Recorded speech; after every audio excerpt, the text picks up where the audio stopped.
السلام علیکم ناظرین، میں ہوں رستم ملک اور آپ دیکھ رہے ہیں سیاست نامہ۔ ویڈیو کا آغاز کرتے ہیں ٹاپ ٹویٹ سے۔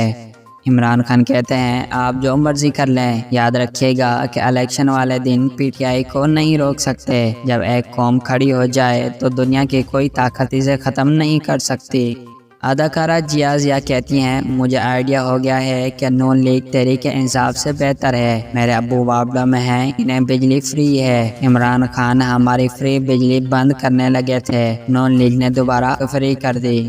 اطہر کاظمی نے ٹویٹ کیا ہے عمران خان تمام سیاستدانوں سے مختلف ہے۔ تمام تر کیسز کے باوجود، تمام تر مشکلات کے باوجود عمران خان اپنے ملک میں موجود ہے، میدان میں کھڑا ہے۔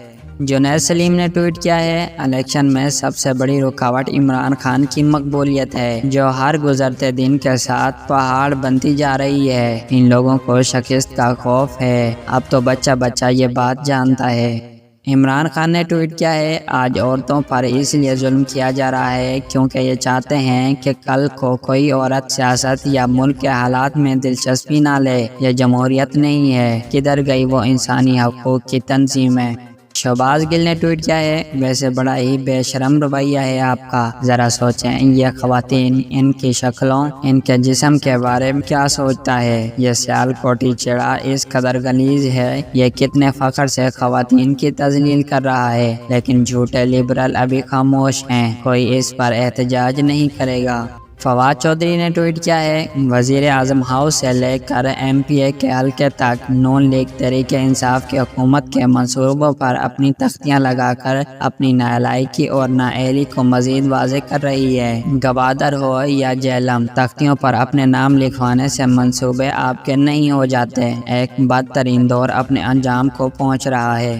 شہباز شریف کہتے ہیں 4 سال کوئی کام نہیں ہوا، ہر چیز بند کر دی گئی۔ ماضی کی حکومت میں لیپ ٹاپ نہیں، انڈے اور کٹوں کی باتیں کی گئیں، شاید ان لوگوں کی ٹیکنالوجی سے کوئی دلچسپی نہیں تھی۔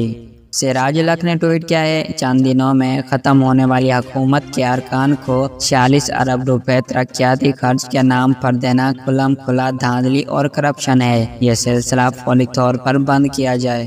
محمد مالک نے ٹویٹ کیا ہے نگران وزیر اعظم کا نام ابھی طے نہیں ہوا، لیکن اس میں کوئی شک نہیں کہ حتمی نام نواز شریف اور راولپنڈی کے درمیان طے ہوگا۔